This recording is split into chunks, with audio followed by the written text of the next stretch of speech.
आइए हम लोग चलते हैं करंट अफेयर पे।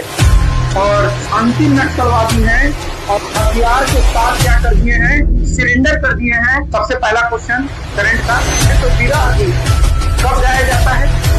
लड़कियां गाती हैं। उत्तराखंड।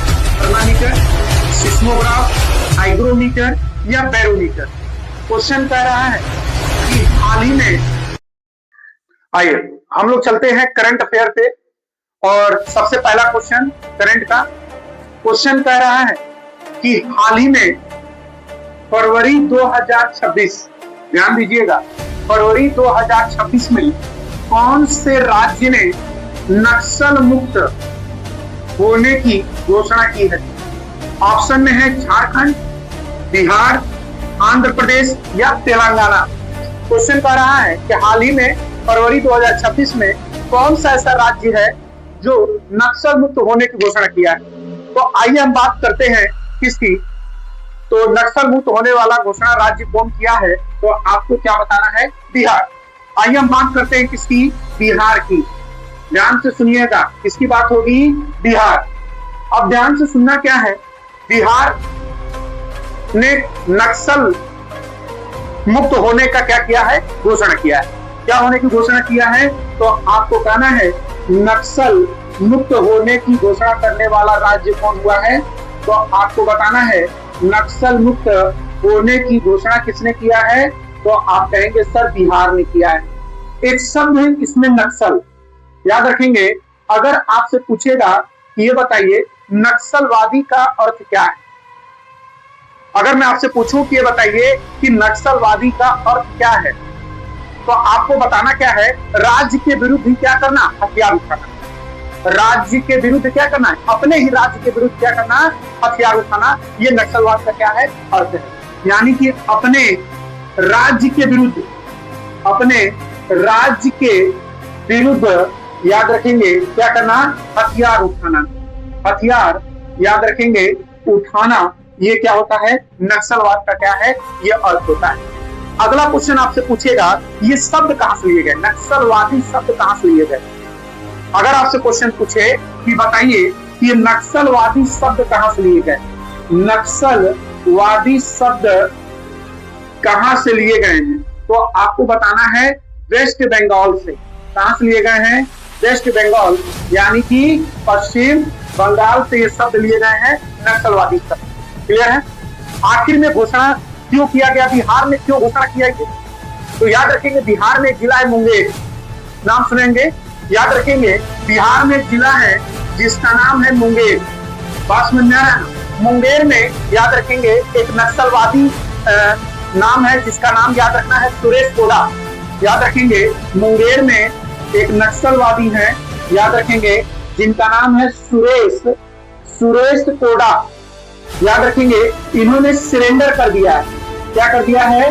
सरेंडर कर दिया है, अपने आप को हवाले कर दिया है पुलिस से। बात समझ में आ रहा है ना? और याद रखेंगे जब ये लास्ट अंतिम नक्सलवादी, बिहार के अंतिम नक्सलवादी जिन्होंने हथियार के साथ क्या कर दिया है? अपना सरेंडर कर दिया है। बात समझ में आ रहा है ना? अंतिम हथियार ये क्या है? अंतिम नक्सलवादी हैं। और याद रखना है हथियार के साथ क्या कर दिए हैं? सरेंडर कर दिए हैं। इस बात को ध्यान रखना है। क्लियर है? तो इसी वजह से बिहार ने नक्सल मुक्त होने की क्या कर दिए? घोषणा की है। क्लियर है सबको ना? तो याद रखना है इस क्वेश्चन को कि हाल ही में फरवरी 2026 में कौन से राज्य नक्सल मुक्त होने की घोषणा किए हैं, तो आपको क्या बताना है? बिहार। अब हम लोग चलेंगे इस पे दूसरे क्वेश्चन।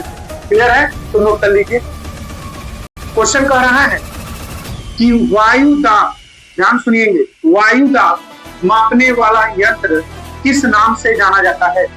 ऑप्शन में है थर्मामीटर, सिस्मोग्राफ, हाइग्रोमीटर या बैरोमीटर।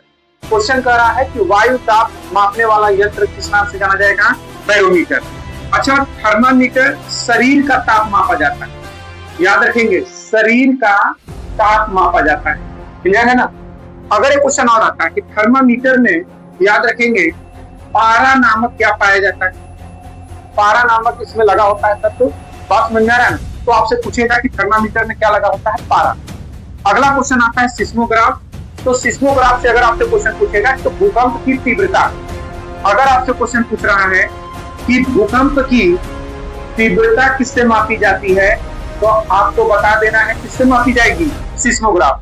और आर्द्रता किससे नापी जाती है, आर्द्रता, तो आपको बताना है हाइग्रोमीटर। क्लियर है। तो वायु दाब मापने वाला यंत्र किससे मापा जाता है, बैरोमीटर। क्लियर हो गया। अगले प्रश्न पे हम लोग चलेंगे, तीसरे प्रश्न पर। नोट करिए, क्वेश्चन स्टैटिक जीके कह रहा है, कुदेड़ गीत का प्रचलन किस राज्य में है। कुदेड़ गीत का प्रचलन किस राज्य में है। ऑप्शन में है उत्तराखंड, उत्तर प्रदेश, मध्य प्रदेश या गुजरात। बात समझ में आ रहा है, तो जवाब भी आप लोग देते रहिए। आइए हम तब तक इसके बारे में कुछ बताते हैं। कुदेड़ गीत अगर आपसे पूछेगा ये किस प्रकार का गीत है, तो आपको बताना है लोकगीत। कैसा गीत है, लोकगीत। और पूछेगा कि ये लोकगीत के अलावा और कैसा गीत है, तो विरह गीत। याद रखेंगे कैसा गीत है, तो विरह गीत है। बात समझ में आ रहा है ना। और ये विरह गीत अगर आपसे पूछ रहा है, ये विरह गीत कब गाया जाता है, तो दुख होने पर।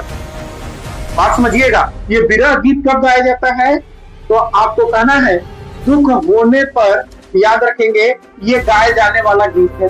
और ये कब गाया जाता है, तो याद रखेंगे मायके के याद में लड़कियां गाती हैं। याद रखेंगे किसके याद में, मायके के याद में। ध्यान से समझना है, मायके के याद में, ध्यान सुनिए, मायके के याद में विवाहित, कौन, विवाहित लड़कियां। याद रखेंगे लड़कियां जब मायके से, याद रखेंगे जब शादी होकर जाती हैं, तो उन्हीं के याद में, याद रखेंगे विरह गीत क्या होता है, गाया जाता है, इसको गाया जाता है। क्लियर है ना। तो मायके के याद में विवाहित लड़कियां क्या होती हैं, कौन सा गीत, कुदेड़ गीत। आखिर में किस राज्य में गाया जाता है, तो याद रखेंगे उत्तराखंड। कहाँ गाया जाता है, उत्तराखंड। क्लियर है सबको ना। तो आइए हम लोग चौथे क्वेश्चन पे चलें, इसको नोट करिए जल्दी से।